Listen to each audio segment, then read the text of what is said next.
تو اب میں بلا کسی تاخیر اس پروگرام کے پہلے مقرر فضیلت الشیخ حضرت مولانا حفیظ الرحمن صاحب سلفی حفظہ اللہ ناظم اعلیٰ جمعیت اہل حدیث امیلو سے انتہائی ادب کے ساتھ درخواست کرتا ہوں کہ شیخ تشریف لائیں اور ہم سامعین سے خطاب کریں۔ فضیلت الشیخ حضرت مولانا حفیظ الرحمن صاحب سلفی حفظہ اللہ۔ ان الحمد للہ نحمده ونستعینه ونستغفره ونؤمن به ونتوکل علیہ ونعوذ باللہ من شرور انفسنا ومن سیئات اعمالنا ومن يهده الله فلا مضل له ومن يضلل فلا هادي له وأشهد أن لا إله إلا الله وحده لا شريك له وأشهد أن محمدا عبده ورسوله أما بعد فإن خير الحديث كتاب الله وخير الهدي هدي محمد صلى الله عليه وسلم وشر الأمور محدثاتها وكل محدثة بدعة وكل بدعة ضلالة وكل ضلالة في النار فأعوذ بالله من الشيطان الرجيم بسم الله الرحمن الرحيم قال الله تبارك وتعالى في كلامه المجيد لقد من الله على المؤمنين إذ بعث فيهم رسولا من أنفسهم يتلو عليهم آياته ويزكيهم ويعلمهم الكتاب والحكمة وإن كانوا من قبل لفي ضلال مبين وقال الله تبارك وتعالى في كلامه المجيد وإذا قيل لهم آمنوا كما آمن الناس قالوا ونؤمن كما آمن السفهاء ألا إنهم هم السفهاء ولكن لا يعلمون سبحانك لا علم لنا إلا ما علمتنا إنك أنت العليم الحكيم رب اشرح لي صدري ويسر لي أمري واحلل عقدة من لساني يفقهوا قولي رب زدني علما اللهم رب زدني علما لائق صدر احترام صدر اجلاس و ناظم اجلاس استاد محترم علی جناب مولانا ناصر احمد صاحب سلفی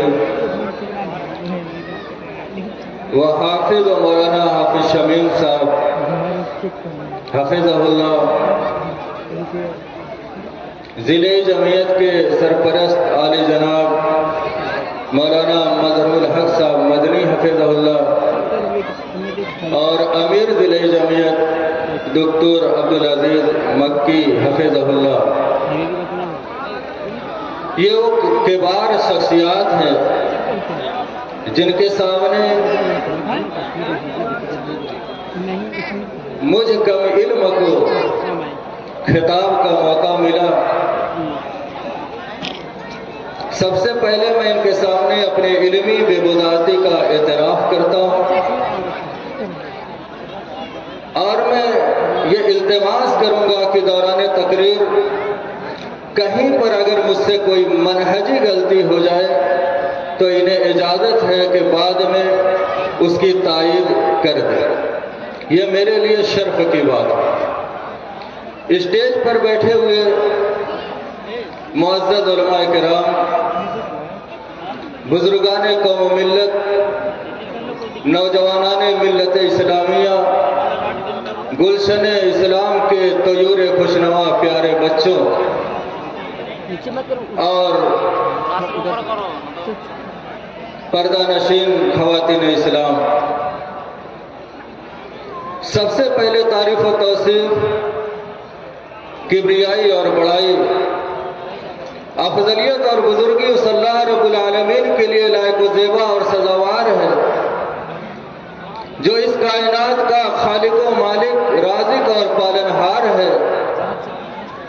بعدہ بے شمار درود و سلام ہو اس ہستی اقدس و مقدس پر جن کا نام نامی اسم گرامی حضرت محمد مصطفیٰ صلی اللہ علیہ وسلم. برادران اسلام، عربی سال کا یہ مہینہ جسے ہم اور آپ ربیع الاول کے نام سے جانتے ہیں، اس مہینے کی خصوصیت یہ ہے کہ اس مہینے میں اللہ کے نبی صلی اللہ علیہ وسلم کی ولادت باسعادت ہوئی، اور اسی مہینے میں اللہ کے نبی صلی اللہ علیہ وسلم نے اس دنیا کو خیر آباد کہا اور اپنے مالک حقیقی سے جا ملے. اس اعتبار سے اس مہینے میں مسلمانان عالم نے اپنے اپنے منہج اور اپنے اپنے نظریے کے اعتبار سے اللہ کے نبی صلی اللہ علیہ وسلم کی سیرت کو اپنے اپنے اسٹیجوں سے بیان کیا، اپنے اپنے طریقے سے اللہ کے نبی صلی اللہ علیہ وسلم کی ولادت کا جشن منایا اور آپ صلی اللہ علیہ وسلم کی سیرت کو بیان کیا. اسی ناحیے سے چونکہ مجھے خطاب کرنا ہے صحابہ اکرام رضوان اللہ علیہم اجمعین کی عظمت پر، ان کے مقام و مرتبے پر اور ان کے تعلق سے جو باطل نظریات لوگوں میں پھیلے ہوئے ہیں، لگے ہاتھ ان کا دفاع بھی کرنا ہے، مگر میں چاہتا ہوں کہ ابتدا سیرت رسول سے کروں، کیونکہ سیرت رسول بغیر سیرت صحابہ کے مکمل نہیں ہو سکتی.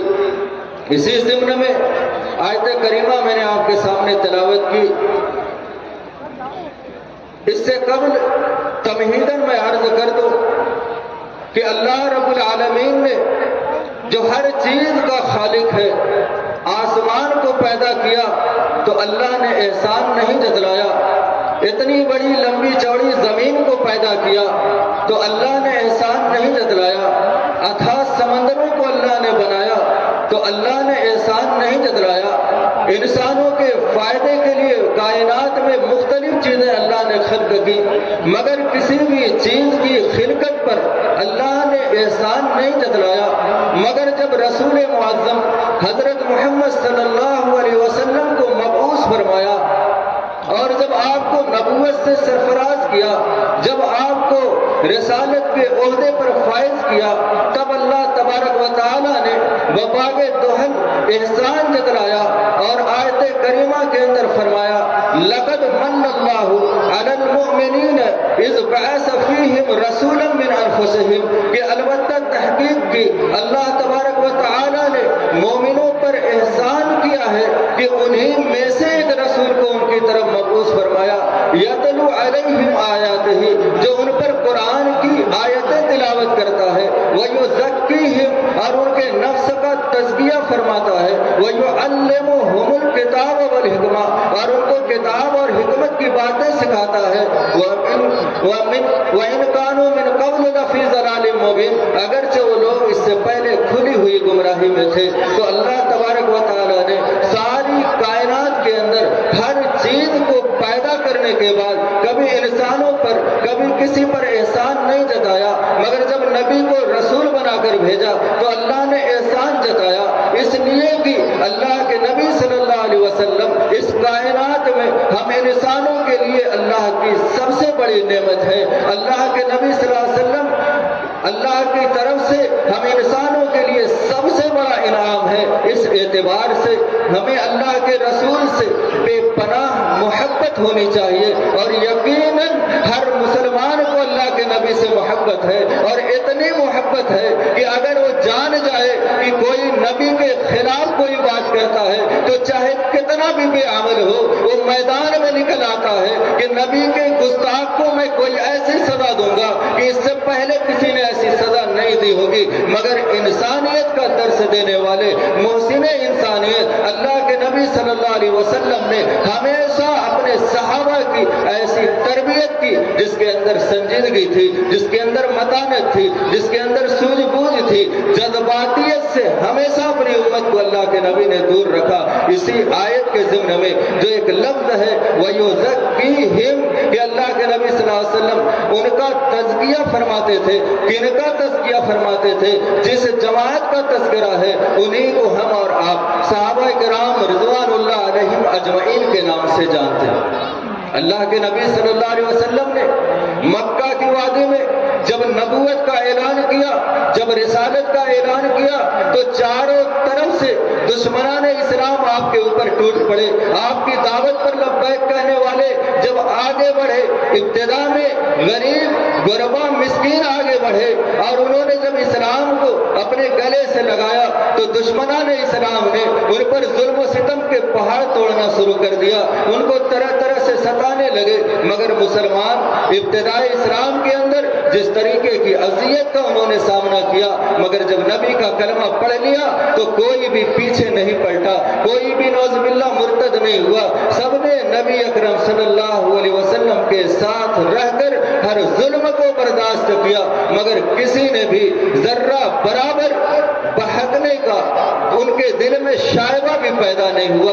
اس ضمن میں جب بات آئے گی اور جب سوال کیا جائے گا کہ جب نبی نے نبوت کا اعلان کیا تو سب سے پہلے آپ کا کلمہ کس نے پڑھا، تو الگ الگ لوگوں نے، کسی نے کہا، کسی کتاب کے سیرت نگار نے یہ لکھا کہ سب سے پہلے خدیجہ الکبریٰ رضی اللہ تعالی عنہا نے اسلام قبول کیا. کسی نے کہا کہ سب سے پہلے حضرت علی رضی اللہ تعالی عنہ نے اسلام قبول کیا. کسی نے لکھا کہ سب سے پہلے حضرت ابو بکر صدیق رضی اللہ تعالی عنہ نے اسلام قبول کیا. کسی نے لکھا کہ سب سے پہلے زید بن حارثہ رضی اللہ تعالی عنہ نے اسلام قبول کیا. مگر اس کو تطبیق دے کر جب سیرت کا سوال بنایا جائے تو اس طرح بنتا ہے کہ سب سے پہلے مسلمان ہونے والوں کے نام بتاؤ. تو جب فہرست بنے گی تو سب سے پہلے اس میں جو لسٹ بنے گی اس میں حضرت ابو بکر رضی اللہ تعالیٰ عنہ کا بھی نام آئے گا کہ مردوں میں حضرت ابو بکر صدیق، عورتوں میں حضرت خدیجہ الکبریٰ، بچوں میں حضرت علی رضی اللہ تعالیٰ عنہ،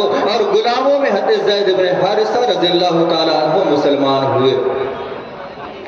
اب دیکھیے کہ نبی نے نبوت کا اعلان کیا اور اسلام لانے والوں میں سب سے پہلا نام حضرت ابو بکر صدیق رضی اللہ تعالیٰ، پھر اسی میں ایک نام حضرت علی رضی اللہ تعالیٰ عنہ کا نام ہے.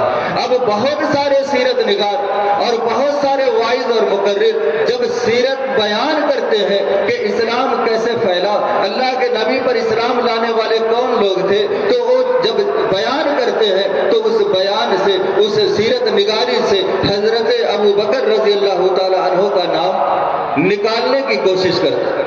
یاد رکھیے، اسی لیے میں نے گفتگو یہاں سے شروع کی کہ پہلے مسلمان ہونے والوں کے نام بتاؤ، تو آپ جو لسٹ بیان کریں گے اس میں حضرت ابو بکر رضی اللہ عنہ کا نام آئے گا. اب اس سلسلے کو آگے بڑھائیے. اللہ کے نبی صلی اللہ علیہ وسلم نے جب دعوت کا اعلان کیا تو یہ 4 لوگ مسلمان ہوئے. اب اس کے بعد تمام مورخین اور سیرت نگار یہ لکھنے پر مجبور ہیں کہ اب اس کے بعد مسلمان کی تعداد جب آگے بڑھی تو اللہ کے نبی کی دعوت پر نہیں، حضرت ابو بکر صدیق کی دعوت پر پھر 6 لوگ مسلمان ہوئے، اور اسی میں حضرت عثمان غنی رضی اللہ تعالیٰ عنہ ہے، اور اسی میں عبد الرحمن بن عوف رضی اللہ تعالیٰ عنہ ہے، اور اسی میں زبیر بن عوام رضی اللہ تعالیٰ عنہ ہے. فوراً ان 4 کے بعد جو 6 لوگ مسلمان ہوئے وہ حضرت ابو بکر صدیق رضی اللہ تعالیٰ عنہ کی تبلیغ سے. اب میں تیزی سے بات کو آگے بڑھا. اب ہم پہنچتے ہیں کہ مسلمانوں پر ظلم و ستم کی انتہا ہو گئی. اب مسلمانوں نے آ کے نبی کے سامنے شکایت کی کہ ہم پر اب ظلم بہت ہونے لگا, اب ہم سے سہا نہیں جاتا. تو اللہ کے نبی صلی اللہ علیہ وسلم نے کہا کہ اتنی جلدی تم نے ہار مان لی؟ تم سے پہلے کسی نبی کو اسلام کے راستے میں آرے سے چیر دیا گیا, کسی نبی کے جسم کو 2 ٹکڑے کر دیے گئے, کسی نبی کے گوشت کو لوہے کی کنگھی سے کھینچ لیا گیا. اتنے سارے ظلم و ستم برداشت کیے اور انہوں نے کچھ نہیں کیا سوائے صبر کے, اور تم نے ابھی سے ہمت ہارنا شروع کر دیا.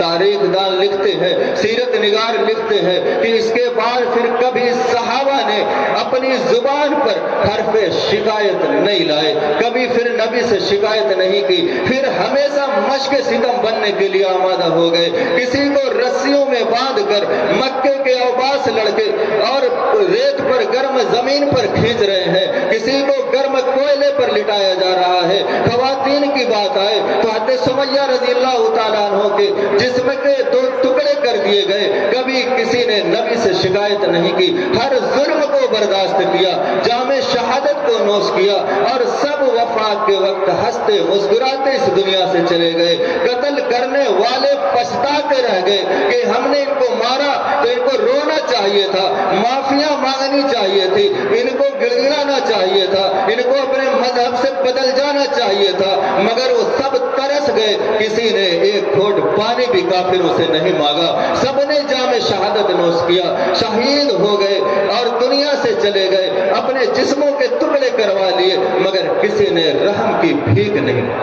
یہ صحابہ تھے جن کا تزکیہ نبی نے کیا تھا, جن کی تربیت نبی نے کی تھی, اور جو اللہ کے نبی صلی اللہ علیہ وسلم جو کائنات میں سب سے بڑے استاد تھے, سب سے بڑے معلم تھے, انہوں نے جن صحابہ کی تربیت کی اور جس طرح ان کے نفوس کا تزکیہ کیا, تو ایسی ایک ٹیم تیار ہوئی کہ ہجرت کر کے جب مدینہ پہنچی اور ایسا خیر و برکت کا ماحول بنا کہ صحابہ کرام کے دلوں میں ایک دوسرے کے لیے محبت کا دریا جوش مارنے لگا, نفرت ان کے دلوں سے غائب ہو گئی. انہوں نے اپنی ضرورت پر اپنے دوسرے بھائی کو ترجیح دینے کا اپنا شعار بنا لیا, اپنی ضرورت کے سامنے اپنے بھائی کو ترجیح دی. پھر ایسے ایسے واقعات ہمیں ملتے ہیں. ایک جنگ کے اندر ایک صحابی کے زبان سے یہ نکلا کہ پانی, دوسرے صحابی گلاس میں پانی لے کر دوڑتے ہوئے ان صحابی کے پاس پہنچے اور انہوں نے اپنے ہاتھ میں گلاس لیا, اپنے لبوں تک لگایا, ابھی پینے بھی نہیں پائے تھے کہ دوسری طرف سے آواز آئی پانی. ان صحابی نے اپنے ہونٹوں سے گلاس کو ہٹا لیا اور پانی لانے والے سے یہ کہا کہ میرے اس بھائی کو پہلے پانی پلاؤ. وہ صحابی گلاس میں پانی بھرا ہوا لے کر دوسرے صحابی کے پاس پہنچے اور وہ صحابی اس کو لے کر ابھی پینے ہی والے تھے کہ ایک تیسری طرف سے آواز آئی پانی. انہوں نے بھی اپنے ہونٹوں سے گلاس کو ہٹایا اور کہا پہلے میرے بھائی کو پانی پلاؤ. جب صحابی اس گلاس کو لے کر تیسرے صحابی کے پاس پہنچے تو ان کی جان جانے آخری سے نکل چکی تھی, ان کی روح پرواز کر چکی تھی. واپس پلٹے کی دوسرے صحابی کو دے, ان کی بھی روح پرواز کر گئی تھی. اس کے بعد تیسرے صحابی کے پاس پہنچے, ان کی بھی روح پرواز کر گئی. یک کے بعد دیگر تینوں صحابی دار فانی سے کوچ کر گئے, مگر کسی نے بھی اتنی نازک حالت میں, جبکہ دنیا یہ مثال دیتی ہے کہ اگر کسی کو بھوک لگی ہو تو نہ اس کو نماز دکھتی ہے, نہ اس کو روزہ دکھتا ہے, نہ اس کو عبادت دکھتی ہے. اگر انسان بھوک سے بےتاب ہو جائے, پیاس سے بےتاب ہو جائے تو دنیا کی ہر نعمت کو چھوڑ دے گا پانی کے سامنے. کوئی نوٹوں کی گڈی دے, کوئی دوسرے ہیرے جواہرات پیش کرے, اگر وہ پیاسا ہے تو پانی کو ترجیح دے گا, اگر وہ بھوکا ہے تو دانے کو ترجیح دے گا. مگر صحابہ نے ایسے نازک حالات میں اپنے بھائی کو ترجیح دے کر یہ دکھایا کہ ہماری تربیت دنیا کے سب سے بہترین استاد نے کی ہے. ہماری تربیت پر اگر شک کرو گے, ہمارے اوپر تان و تشریح کرو گے, اگر ہمیں تم غلط بتاؤ گے تو ہمیں نہیں, پہلے تم محمد عربی محمد صلی اللہ علیہ وسلم کو غلط بتاؤ. آج معاشرے کے اندر صحابہ کرام سے محبت کرنے والے موجود ہیں, مگر اشارتن کنایتن اور کبھی ظاہری طور پر اپنی تقریروں میں اپنی تحریروں میں لوگ صحابہ کرام کے اوپر تان و تشنیع کے وار کرنے کی کوشش کرتے ہیں۔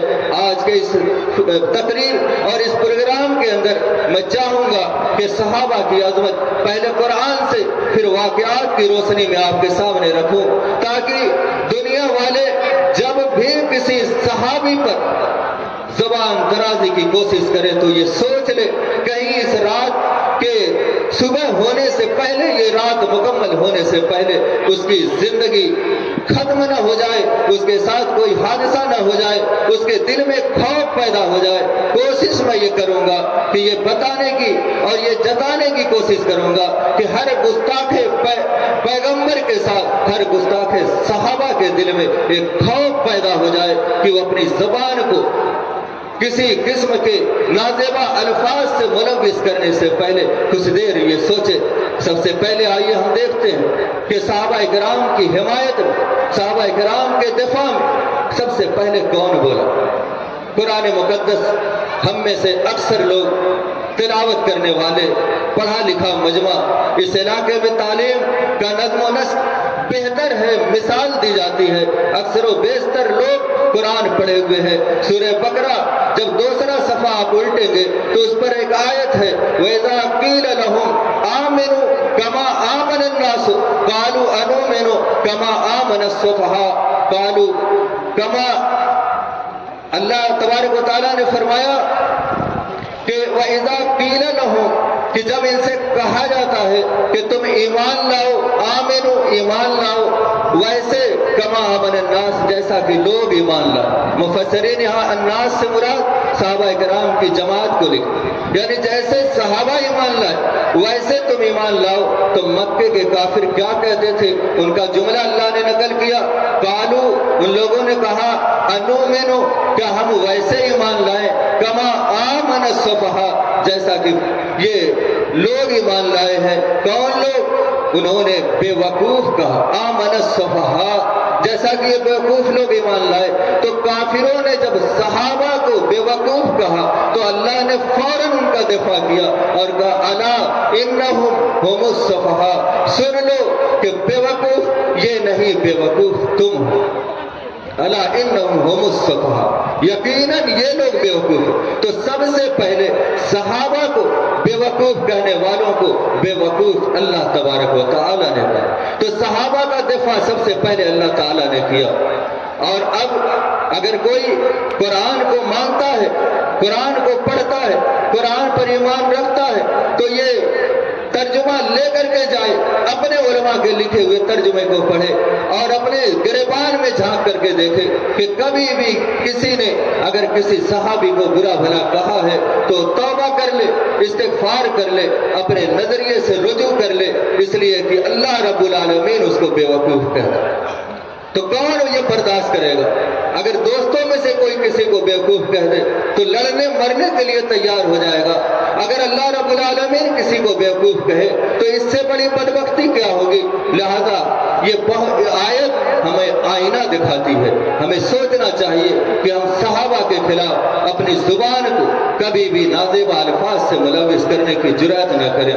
اس کے بعد اللہ تبارک و تعالیٰ نے صحابہ کرام کو معیار ایمان بتاتے ہوئے ایک آیت کے اندر فرمایا کہ کہا کہ ان آمنوا بمثل ما آمنتم فقد اہتدوا، اگر وہ لوگ ویسے ایمان لائے جیسے صحابہ ایمان لائے تھے تب ہدایت یافتہ قرار پائیں گے۔ یعنی اگر کوئی یہ دعویٰ کرتا ہے کہ میں ہدایت پر ہوں، اس کا دعویٰ قابل قبول نہیں ہوگا جب تک کہ اس کے اعمال، اس کے عقائد، اس کے عادات و اطوار، اس کے طور طریقے، اس کے نظریے صحابہ کے نظریے کے، صحابہ کے اعمال کے، صحابہ کے کردار کے مطابق نہ ہو، وہ شخص ہدایت پر مانا نہیں جائے۔ معیار حق قرار دیتے ہوئے اللہ نے صحابہ کی جماعت کو کرا۔ اس کے بعد اللہ تبارک و تعالیٰ نے فرمایا وَلَكِنَّ اللَّهَ حَبَّبَ إِلَيْكُمُ الْإِيمَانَ، لیکن اللہ تبارک و تعالیٰ نے اے صحابہ کی جماعت تمہارے دلوں میں ایمان کو محبوب بنا دیا۔